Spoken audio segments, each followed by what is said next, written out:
요양병원의 새벽은 고요했습니다. 희미한 복도 불빛 아래 한 여자가 병실 문을 조심스럽게 열고 들어갔죠. 침대에 누운 노인은 딸을 알아보지 못한 채 멍하니 천장을 바라보고 있었어요. 여자는 어머니의 손을 잡고 원고를 꺼내 읽기 시작했습니다. 그녀가 쓴 소설의 마지막 장이었죠. 치매로 모든 기억을 잃어가던 어머니가 갑자기 희미한 목소리로 말했습니다. 그거 내 글이구나, 내 딸. 그 순간 딸의 눈에서 눈물이 흘러내렸어요. 기억은 사라져도 사랑은 남는다는 걸 그녀는 그제야 깨달았습니다. 번아웃으로 무너진 소설가가 치매에 걸린 어머니를 돌보며 다시 쓴 미완의 소설. 그 안에 담긴 모녀의 마지막 이야기. 그럼 지금 바로 무슨 일이 있었던 것인지 시작해볼까요? 저는 소설가입니다. 아니, 소설가였다고 해야 맞겠네요. 한지우 38살. 데뷔작은 제법 주목받았지만 그 후로는 마감에 쫓기며 억지로 글을 써내는 삼류 작가가 되어버렸죠. 출판사 편집자의 전화를 피하고 원고 독촉 문자를 무시하다가 결국 번아웃이 왔습니다. 더는 단 한 줄도 쓸 수 없었어요. 그때 고향에서 전화가 왔습니다. 옆집 김 아주머니였죠. 지우야, 내 엄마가 요즘 좀 이상해. 어제는 시장에서 길을 잃었고 오늘은 죽은 내 아버지를 찾아다니더라. 전화를 끊고 저는 한참을 멍하니 있었습니다. 어머니와 마지막으로 통화한 게 언제였던가요? 석 달? 아니, 반년은 됐을 거예요.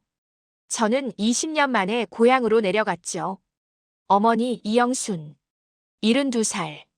집 마당에서 저를 맞은 어머니는 잠시 저를 뚫어지게 바라보더니 물었습니다. 우리 지우는 언제 오니? 저예요, 엄마.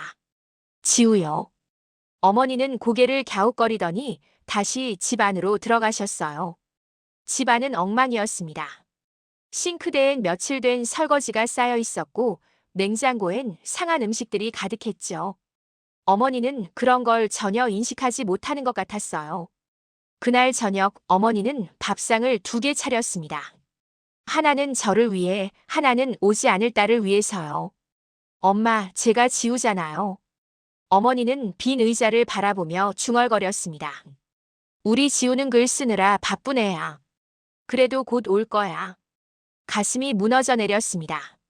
저는 그동안 얼마나 오랫동안 어머니를 혼자 두었던 걸까요?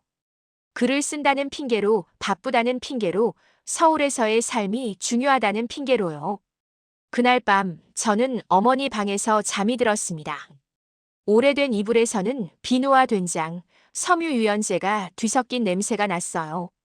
어릴 때 그토록 싫어했던, 하지만 지금은 그리운 집의 냄새였죠. 어머니는 한밤중에 일어나 제 머리를 쓰다듬으셨어요. 잠결에 들린 어머니의 목소리. 우리 애기 언제 이렇게 컸니? 어머니는 저를 어린 시절에 제가 아닌 더 어린 아기로 착각하고 계셨던 거예요. 다음 날 아침 어머니는 새벽 5시부터 부산하게 움직이셨습니다. 밥을 지으시고 또 지으시고 3번째 밥을 지으실 때 제가 말렸어요. 엄마, 이미 밥 있어요. 그래? 언제 했니? 어머니는 정말 모르는 표정이었습니다. 냉장고를 열어보니 어제 제가 정리했던 것과는 다르게 또 음식들이 뒤죽박죽이었어요. 된장찌개 냄비가 우육칸에 있었고 계란은 냉동실에 얼어 있었죠. 제가 집안 정리를 하는 동안 어머니는 앨범을 펼쳐놓고 사진을 보고 계셨어요.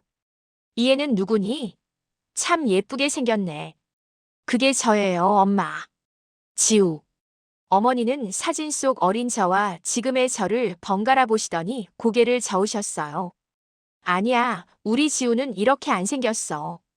그때 전화벨이 울렸습니다. 동네 슈퍼 아저씨였어요.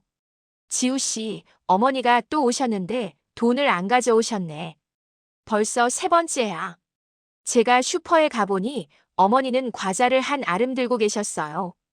어릴 때 제가 좋아했던 과자들이었죠. 우리 지우 간식 사러 왔어. 학교 갔다 오면 배고플 텐데. 엄마, 저 이제 학교 안 다녀요. 38살이에요. 어머니는 멀뚱히 저를 보시다가 과자를 내려놓으셨어요. 그리고는 혼잣말처럼 중얼거리셨죠. 우리 지우는 글 잘 쓰는 애야. 그 말이 어머니가 저에 대해 확실히 기억하는 유일한 것 같았습니다. 며칠 후 어머니가 또 집을 나가셨습니다. 이번엔 더 멀리 가셨어요. 경찰서에서 연락이 왔을 때 어머니는 옆 동네 초등학교 앞에 계셨답니다. 여기서 기다리면 우리 지우가 올 거야. 학교 끝나면 항상 여기서 만났어. 경찰관이 어머니를 모셔오는 길 어머니는 계속 뒤를 돌아보셨어요. 딸이 혼자 집에 못 찾아갈까봐 걱정하시는 것처럼요. 집으로 돌아온 어머니는 지쳐서 바로 잠드셨습니다. 저는 어머니 손을 잡고 한참을 울었어요. 그리고 그날 밤 오래된 노트북을 열었습니다. 먼지가 쌓인 파일들 중에 엄마의 계절이라는 제목이 눈에 들어왔어요. 대학 시절 쓰다가 포기한 소설이었죠. 파일을 열어보니 치기 어린 문장들이 가득했습니다. 주인공의 어머니는 딸의 꿈을 이해하지 못하는 고집스러운 여자였다. 그녀는 딸이 작가가 되겠다고 하자 펄쩍 뛰었다.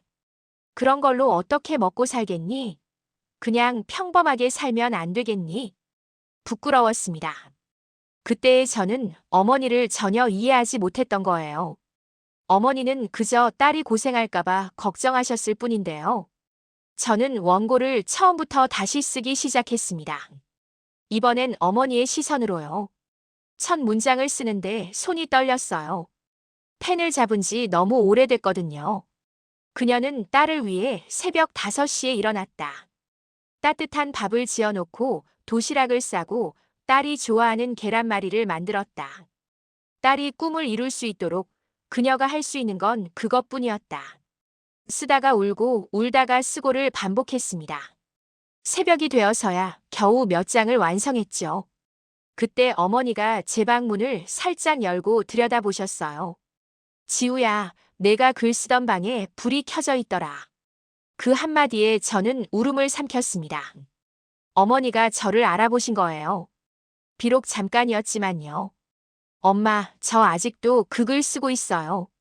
어머니는 희미하게 웃으시더니 말씀하셨습니다. 그럼 다 썼을 때 나도 읽을 수 있게 해줘. 네, 엄마. 꼭 읽어드릴게요. 다음 날부터 어머니를 더 세심히 관찰했습니다. 어머니는 아침마다 아버지 제사상을 차리려고 하셨어요. 제삿날이 아닌데도요. 여보, 오늘 뭐 드시고 싶어요? 빈 공간에 대고 말씀하시는 어머니를 보며 저는 어머니가 얼마나 외로우셨을지 깨달았습니다. 아버지가 돌아가신 지 10년이 넘었는데 어머니는 아직도 그 빈자리를 채우지 못하고 계셨던 거예요. 어느 날은 어머니가 갑자기 짐을 싸기 시작하셨어요. 엄마, 어디 가세요? 친정에 가야 해. 엄마가 기다려. 어머니의 친정어머니, 그러니까 제 외할머니는 20년 전에 돌아가셨어요. 저는 조심스럽게 말했죠. 엄마, 외할머니는 하늘나라에 계세요. 어머니는 멈칫하시더니 짐을 내려놓으셨어요. 그리고는 창밖을 바라보며 눈물을 흘리셨습니다. 맞아, 엄마가 없지. 나한테는 이제 아무도 없어. 아니에요, 엄마. 제가 있잖아요. 하지만 어머니는 제 말을 듣지 못하시는 것 같았어요. 그런 어머니를 돌보면서도 저는 계속 글을 썼습니다. 어머니가 주무시는 시간, 잠깐씩 정신이 돌아오시는 시간들을 활용해서요. 글을 쓸수록 어머니의 삶이 보이기 시작했어요. 23세 시집 와서 낯선 곳에서 적응해야 했던 젊은 여자, 남편을 먼저 보내고 홀로 딸을 키워야 했던 중년의 여자, 그리고 이제는 기억마저 잃어가는 노년의 여자. 어느 날 밤 어머니가 거실에서 흐느끼고 계셨어요. 엄마, 왜 그래요? 우리 아기가 아파. 병원에 가야 하는데 아빠가 없어. 어머니는 과거로 돌아가 계셨어요. 제가 어릴 때 폐렴에 걸렸던 그날로요. 엄마, 괜찮아요. 아기 다 나았어요. 여기 있잖아요. 저는 어머니를 꼭 안아드렸습니다. 어머니는 제 등을 토닥이며 자장가를 불러주셨어요. 어릴 때 늘 불러주시던 그 자장가를요. 우리 아기 잘도 잔다. 엄마 품에 꼭 안겨서. 그 순간 저는 깨달았습니다. 어머니의 기억은 사라져도 사랑은 그대로라는 걸요. 날이 갈수록 어머니의 상태는 나빠졌습니다. 이제는 화장실 가는 것도 잊으시고 옷 입는 순서도 헷갈려 하셨어요. 하루는 속옷 위에 겉옷을 입으려 하시고 또 하루는 한여름인데 겨울 코트를 찾으셨죠. 동네 병원에 모시고 갔더니 의사 선생님이 심각한 표정으로 말씀하셨어요. 알츠하이머가 많이 진행됐네요. 혼자 돌보시기는 위험합니다. 요양병원을 알아보시는 게. 저는 고개를 저었습니다. 아직은 아니에요. 제가 돌볼 수 있어요. 하지만 며칠 후 결정적인 일이 일어났습니다. 제가 잠깐 시장에 다녀온 사이 어머니가 가스레인지를 켜놓고 나가셨던 거예요.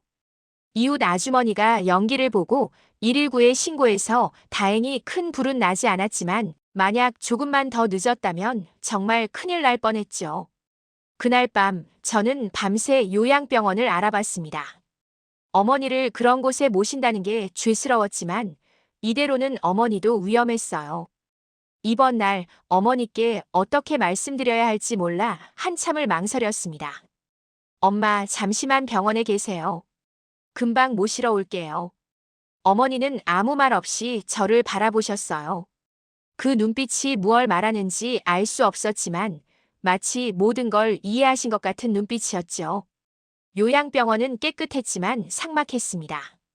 하얀 벽, 하얀 침대, 하얀 커튼. 어머니는 침대에 앉아 창밖을 보셨어요. 여기가 어디니? 병원이에요, 엄마. 잠시만 계세요. 어머니는 고개를 끄덕이시더니 제 손을 잡으셨어요. 우리 지우는 글 잘 쓰는 애야. 네, 엄마. 제가 쓴 글 읽어드릴게요. 병원을 나오면서 저는 참았던 눈물을 쏟았습니다. 딸로서 할 수 있는 게 이것뿐인가 싶어서요.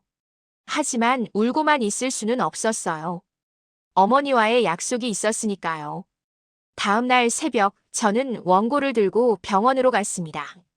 병실은 조용했어요. 어머니는 눈을 감고 계셨지만 제가 들어가자 살짝 눈을 뜨셨죠. 엄마, 저 지우예요. 제가 쓴 글 읽어드리러 왔어요. 어머니는 아무 대답이 없으셨지만 저는 천천히 읽기 시작했습니다. 엄마, 당신이 처음 아버지를 만났을 때를 기억하세요? 시골 장터에서 우연히 마주쳤다고 했죠. 아버지가 먼저 말을 걸었대요. 저기 손수건 떨어뜨리셨어요. 그런데 사실 그 손수건은 어머니 것이 아니었다고요. 그래도 받아들고 고맙다고 했대요. 그게 인연의 시작이었다고. 읽는 동안 어머니의 손가락이 살짝 움직였어요. 들으시는 건지 아니면 그저 무의식적인 움직임인지 알 수 없었지만 저는 계속 읽었어요. 당신은 23세 새 신부였어요. 낯선 시댁에서 매일 울었다고 했죠. 하지만 아버지가 몰래 사온 찹쌀떡을 먹으며 울음을 그쳤대요. 그때부터 아버지를 사랑하게 됐다고요. 매일 새벽 저는 어머니께 글을 읽어드렸습니다. 간호사들이 출근하기 전 병원이 가장 조용한 시간이에요. 어머니가 젊었을 때의 이야기, 저를 낳고 키우던 이야기, 아버지가 돌아가시고 혼자 살아가던 이야기들을 하나씩 풀어나갔죠. 어느 날은 옆 병실 할머니가 저희 병실을 들여다보셨어요. 매일 와서 책 읽어주는구나. 참 효녀네. 저는 쑥스럽게 웃었습니다. 효녀라니요. 저는 그저 너무 늦기 전에 어머니께 제 마음을 전하고 싶었을 뿐이에요. 한 달쯤 지났을까요? 어머니의 상태는 더 나빠지셨어요. 이제는 눈을 뜨고도 초점을 맞추지 못하셨고 음식도 제대로 삼키지 못하셨죠. 의사 선생님은 이제 거의 의식이 없는 상태라고 했습니다. 하지만 이상한 일이 일어났어요. 제가 글을 읽을 때면 어머니의 호흡이 안정되고 때로는 입술이 살짝 움직이기도 했거든요. 간호사는 그저 우연이라고 했지만 저는 알 수 있었어요. 어머니가 듣고 계시다는 걸요. 2달째 되던 날 저는 드디어 소설의 마지막 장에 도달했습니다. 아직 완성되지 않은 마지막 장이었죠. 저는 어머니 곁에서 그 자리에서 마지막을 써내려갔어요. 엄마, 이제 마지막이에요. 당신의 딸은 이제야 깨달았어요. 사랑은 말이 아니라 마음이라는 걸. 당신이 매일 차려준 밥상이 사랑이었고, 학교 앞에서 기다리던 그 시간이 사랑이었고, 글 잘 쓰는 애라고 자랑하던 그 말이 사랑이었다는 걸요. 그때 봄비가 창밖으로 내리기 시작했어요. 어머니가 좋아하시던 봄비였죠. 엄마, 기억이 사라져도 사랑은 남아요. 봄이 오면 당신의 기억 속에 피어나는 건 벚꽃이 아니라 그리움이겠죠. 딸을 향한, 그리고 딸이 당신을 향한 그리움이요. 우리는 서로를 잊을지 몰라도 사랑했다는 사실만은 영원히 남을 거예요. 그때였습니다. 어머니가 천천히 눈을 뜨시더니 저를 똑바로 보셨어요. 그리고 아주 낮은 목소리로 하지만 또렷하게 말씀하셨습니다. 그거 내 글이구나. 내 딸. 순간 저는 숨을 멈췄어요. 어머니가 저를 알아보신 거예요. 제 글을 알아보신 거예요. 엄마. 어머니는 희미하게 웃으셨습니다. 그리고 제 손을 살짝 잡으시더니 다시 눈을 감으셨어요. 그게 어머니가 저를 딸로 인식한 마지막 순간이었습니다. 그날 밤 저는 어머니 곁에서 원고의 마지막 문장을 썼어요. 기억은 사라졌지만 사랑은 남았다. 나는 엄마의 마지막 독자였다. 그 후로도 저는 매일 병원에 갔습니다. 어머니는 더 이상 눈을 뜨지 않으셨지만 저는 계속 이야기를 들려드렸어요. 제가 어릴 때 했던 말썽들, 사춘기 때 어머니께 상처드렸던 일들, 그리고 미안하다고 사랑한다고 못했던 말들을요. 석 달째 되던 날 어머니의 호흡이 불규칙해지기 시작했습니다. 의사 선생님은 이제 시간이 얼마 남지 않았다고 했어요. 저는 어머니 손을 잡고 마지막 인사를 했습니다. 엄마, 저 이제 괜찮아요. 다시 글을 쓸 수 있어요. 어머니가 가르쳐 주신 거예요. 사랑이 무엇인지, 가족이 무엇인지를요. 편히 가세요. 그리고 아버지 만나시면 안부 전해주세요. 딸이 잘 지낸다고요. 어머니는 그날 새벽 조용히 숨을 거두셨습니다. 마지막 순간까지 제 손을 잡고 계셨어요. 장례식장에서 많은 사람들이 왔습니다. 동네 이웃들, 먼 친척들, 그리고 어머니를 기억하는 사람들. 그들은 모두 같은 말을 했어요. 어머니가 늘 자랑하셨어. 우리 딸은 글 잘 쓰는 애라고. 저는 그제야 알았습니다. 어머니는 치매에 걸리기 전에도 후에도 늘 저를 자랑스러워 하셨다는 걸요. 장례를 마치고 집으로 돌아왔을 때 어머니 방을 정리하다가 낡은 상자를 발견했습니다. 그 안에는 제가 어릴 때 쓴 일기장, 학교에서 받은 상장들, 그리고 제 첫 책이 들어 있었어요. 책갈피가 꽂힌 페이지를 펼쳐보니 제가 어머니에 대해 쓴 대목이었습니다. 어머니는 세상에서 가장 따뜻한 사람이다. 그 문장 옆에 어머니의 떨리는 글씨로 메모가 적혀 있었어요. 우리 딸이 나를 이렇게 생각해 주는구나. 고맙다, 지우야. 저는 그 책을 품에 안고 한참을 울었습니다. 어머니는 제 마음을 다 알고 계셨던 거예요. 서랍 깊은 곳에서 또 다른 일기장을 발견했습니다. 어머니가 치매 초기에 쓰신 것 같았어요. 날짜도 뒤죽박죽이고 글씨도 삐뚤빼뚤했지만 거기엔 어머니의 간절한 마음이 담겨 있었죠. 오늘도 지우를 기다렸다. 안 온다. 보고 싶다. 지우가 와서 글을 읽어줬다. 무슨 글인지는 모르겠지만 목소리가 참 좋다. 우리 딸인가 보다. 내가 누군지 잊어버리기 전에 꼭 하고 싶은 말. 지우야, 사랑한다. 마지막 문장을 읽고 저는 무너졌습니다. 어머니는 기억을 잃어가면서도 자신이 누군지 잊어가면서도 저에게 사랑한다는 말을 남기고 싶으셨던 거예요. 이제 저는 다시 글을 씁니다. 엄마의 계절을 완성해서 출간했어요. 많은 사람들이 읽고 울었다고 했습니다. 자신의 부모님을 떠올렸다고 혹은 자신의 자녀를 생각했다고요. 하지만 저는 압니다. 그 소설의 진짜 독자는 단 한 명뿐이었다는 걸요. 병실에서 희미한 의식으로 제 글을 들어주신 어머니. 그리고 마지막으로 그거 내 글이구나. 내 딸이라고 말씀해 주신 어머니요. 1년이 지난 지금도 저는 가끔 어머니 목소리를 듣습니다. 바람 소리에서, 빗소리에서, 그리고 제가 쓰는 글 속에서요. 우리 지우는 글 잘 쓰는 애야. 네, 엄마. 저 아직도 글 써요. 어머니가 주신 사랑으로, 어머니가 남기신 기억으로요. 기억은 사라져도 사랑은 남는다. 그게 제가 어머니께 배운 마지막 교훈이었습니다. 그리고 이제 저도 누군가에게 그 사랑을 전하고 싶어요. 제 글을 통해서, 제 삶을 통해서요. 어머니 고마웠어요. 그리고 사랑해요. 영원히요.